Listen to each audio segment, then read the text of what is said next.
L'arrivée d'un vaccin est imminente. Au Québec, la campagne de vaccination devrait commencer dès le lundi 14 décembre. Pourtant, une partie de la population semble hésitante à se faire vacciner. Selon les résultats d'une étude réalisée par l'Université de Sherbrooke sur les impacts psychosociaux de la pandémie, c'est 62% des adultes québécois qui accepteraient de se faire vacciner, 24% qui hésiteraient et 14% qui refuseraient catégoriquement. On s'est donc demandé comment est-ce que le gouvernement pouvait adapter sa communication pour répondre aux préoccupations des Québécois et des Québécoises en ce qui concerne le vaccin.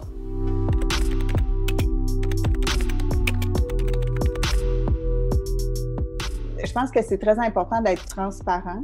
Donc, c'est un nouveau vaccin. C'est un vaccin qui a été testé rigoureusement dans les essais cliniques, là, aussi rigoureusement que tous les vaccins. Mais pour tous les nouveaux programmes, il y a une part d'incertitude, un effet secondaire extrêmement rare. On va le découvrir juste quand on aura vacciné des milliers, voire des millions de personnes.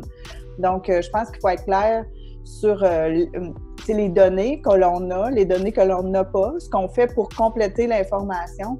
C'est avec les nouvelles stratégies, les nouveaux médiums de communication, on peut adapter nos outils puis nos stratégies pour donner l'information de base nécessaire pour avoir un consentement éclairé à ceux qui en ont besoin, jusqu'à un point de vue détaillé sur l'état de la science sur la question pour ceux qui souhaitent aller jusque-là. Tu sais, je pense que ce qui risque de diminuer la confiance, c'est soit on est extrêmement rassurant puis on minimise des choses, ou à l'inverse, tu sais, faut être le plus juste possible. Il ne faut pas non plus promettre aux gens qu'avec le début de la campagne, on va arrêter de porter le masque ou on n'aura plus besoin de se laver les mains, parce que ça risque d'être pas le cas, là. Les deux experts s'entendent pour dire que la campagne de communication autour du vaccin ne peut pas être généralisée. Il est nécessaire de s'adapter aux différents segments de la population pour les rejoindre d'une façon adéquate et répondre à leurs préoccupations en lien avec le vaccin. Nous, à l'Institut national de santé publique, ce que l'on fait, par exemple, c'est une veille des discours dans les médias sociaux. Ce que les gens disent, les questions qui sont posées fréquemment sur les moteurs de recherche, ça permet de voir un peu c'est quoi les préoccupations des gens, comment ça fluctue à travers le temps. On mène aussi différents sondages, des groupes des recherches plus qualitatives. C'est toutes des façons d'être à l'écoute des préoccupations, puis justement s'assurer qu'on répond aux besoins. Puis je pense qu'on ne peut pas non plus assumer qu'on va avoir une stratégie unique qui va bien rejoindre chacun des groupes. Il faut vraiment s'adapter aux différents segments de la population.